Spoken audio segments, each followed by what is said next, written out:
Okay, this is our second lesson on graphing, and what we're going to focus on today is when the polynomials are more complex. So this is still graphing rational graphs where we have a polynomial divided by a polynomial. And we can see that here where we have p of x, a certain polynomial on the top, and q of x, a certain polynomial on the bottom. Now what I want you to look at is in your notes here, we have this description on end behavior. So we're talking about depending on the degree of the function, top and bottom depends on the end behavior of the graph. So I'm going to go back a slide here and show you what to look for. I think this might be a little bit better job, and you can kind of add this to your notes. All right, so we're talking about end behavior. If we have three scenarios, we have a rational expression and fraction where you have a bigger degree function on the bottom, or you have the same degree top and bottom, or you have a larger degree on top, okay? And this tells you on the different ending behavior. So either the bottom wins, it's a tie, or the top wins. We're talking about the size of the degree. And the results are either 0, whatever the coefficients are, or infinity, depending on the scenario. So let's look at some examples. If we have a scenario where we have x divided by x squared, you look, where do we have the bigger degree? Well, we have x squared on the bottom, that's second degree, over x to the first power on top. So the bottom wins, which means one or a number divided by a bigger number on the bottom, which will yield as you get to as x approaches infinity. As you go far to the right on the graph, it approaches 0 because you have 1 divided by a big number. Now if it's a tie, so in this situation here we have 2x divided by x. It's both x to the first power, x to the first power, which means they're basically going to cancel each other out as it goes on. So for instance, what happens if you have 2 times a million divided by a million? Well, you have 2 million divided by 1 million. And again, what does that yield? Simply, if you reduce it, 2. So it's going to approach 2 as you go towards infinity. Now, again, if you have a larger degree on top, then that means the top gets bigger than the bottom as time goes on. So which means a bigger number on top, eventually it's going to go up and forever to infinity, okay? And that's our result there. So we have 3 different scenarios, and I'll show this here in examples. But I think this is a good way to show it. It's almost like a little game of degree. What's bigger, top, bottom, or the same, okay? So let's take a look here at some examples. Now, we've gone off of the basic graph of 1 over x, so we're going to kind of use that idea. And what we have here is, let's go through example 1. These are the different things we want to know. We want to know what the domain is. We want to know what the vertical asymptotes are, the horizontal asymptotes, the x-intercepts and y-intercepts. So again, these here are talking about different points to find. These here are boundaries or fences, for the bison that we talked about. And the domain is, again, related to the vertical asymptotes. So let's take a look. Domain, this is where the bottom is equal to 0. So again, I'm going to take the bottom, set it equal to 0, and say, okay, where x minus 2 is equal to 0, where number can we put in for x that will make the bottom go to 0? Well, that's simply x equals 2. And again, that's a domain restriction, so we want to say x cannot equal 2. All real numbers work except for x cannot equal 2. So what does that tell us? That is a vertical asymptote. X is equal to 2 is the one vertical asymptote. Now again, for horizontal asymptotes, this is where we look for the end behavior. Okay, so I'm going to put that note here, end behavior. And again, that goes to the little game that we talked about before. So we want to say, okay, we have x plus 3 divided by x minus 2. That's x to the first power divided by x to the first power. It's a tie. So the tie means we go to the coefficient. That's a coefficient of 1 divided by 1. So it's going to go to y is equal to 1. Okay. So let's go ahead and graph these 2 lines. So let's go ahead and use the dashed line to show that. We have x is equal to 2. So we have a domain restriction there. And we have y is equal to 1. And again, so we can kind of see where they intersect there. Now for x-intercepts, this is where the top is equal to 0. So again, when does y equal 0? Well, for the function to equal 0, that means the top has to equal 0. So set the top equals 0. X plus 3 equals 0. That means we're going to have a point at negative 3 comma 0. Okay? So the solution is negative 3. I'm going to write it as a point, and again, I'm going to put that as a dot on the graph, negative 3 comma 0. Okay. All right. Any other intercepts? Nope, just the one. Okay. So again, x-intercepts are a big key because once you find them, that's it. There's no additional ones. There's nothing less, nothing more. It is what it is. Y-intercepts is simply you put 0 in for x. Okay. And you just simplify. All right. So here, if we have 0 plus 3 divided by 0 minus 2, notice the zeros just cancel each other out. The x's disappear, what I'm trying to say, and you have positive 3 divided by negative 2, and you have the point 0 comma 3 halves negative. Okay, so let's go ahead and put that on the graph.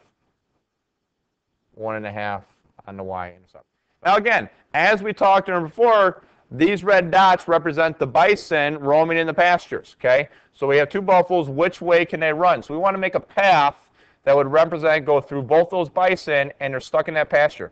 So I'm going to start down here. I'm going to cross the x-axis there, cross the y-axis, and then hug the fence as we go south. Okay.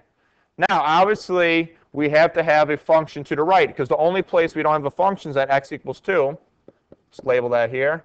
And this is obviously y is equal to 1. So again, bison cannot run next to each other, so I'm going to start up on this side, come down through, and hug here. Now again, I'm not really concerned in getting too accurate in the upper right-hand portion. We just want to get a general idea of the curve. So what I have drawn is more than sufficient for what we want to look for. Okay.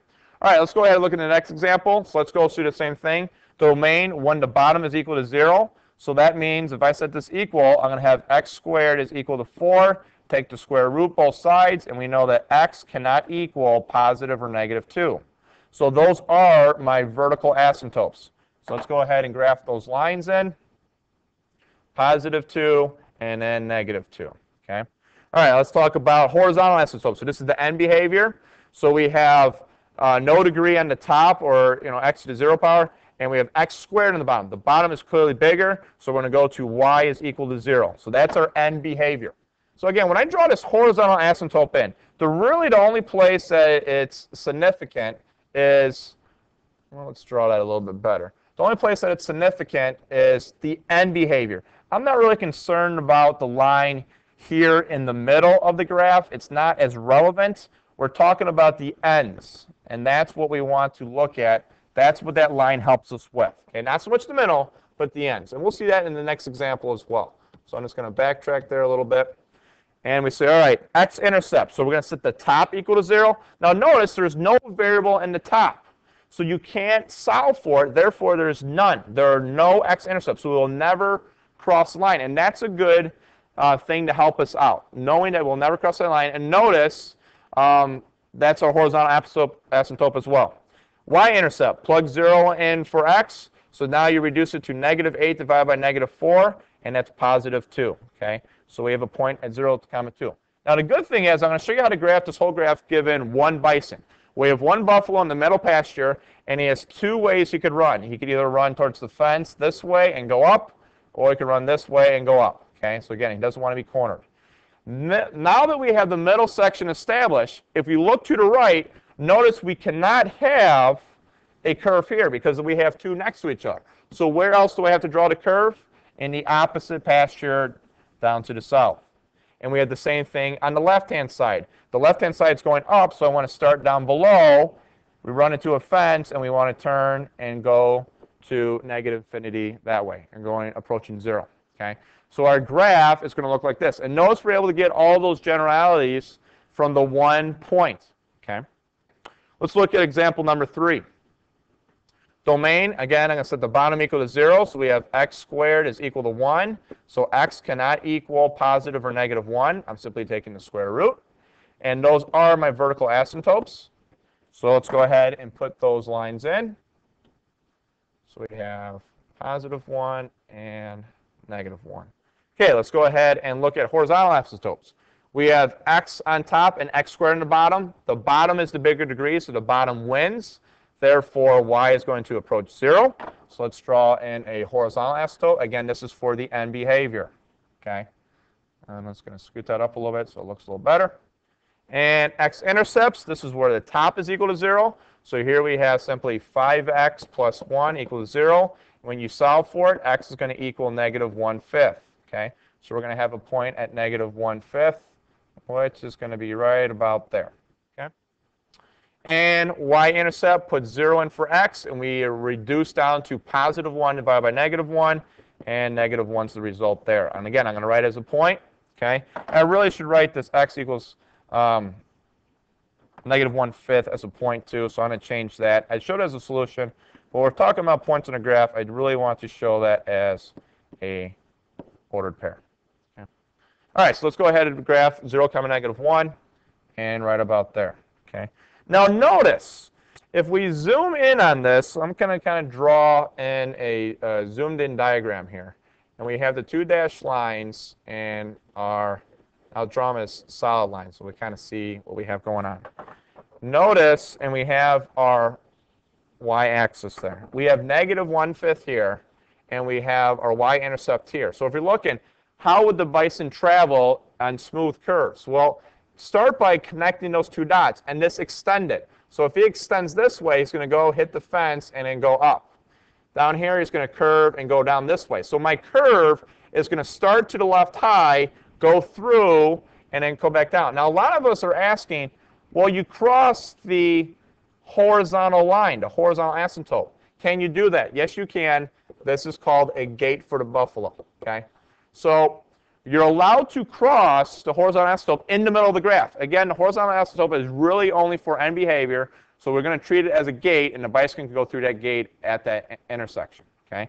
Now, what we notice is that on the left-hand side of the graph, it's going up to the top. So where's my buffalo going to the left? He's going to start down here and be in the lower portion of the graph. Notice how this curve and this curve up here are in opposite positions. Okay? So again, we cannot have them next to each other.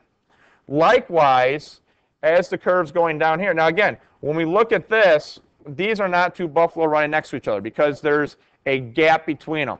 One's hugging one fence and one's hugging a different fence. So that's different. Okay? So we want to look. We cannot put a curve here because those two curves will be next to each other. So we're going to go ahead and put the curve in the upper portion.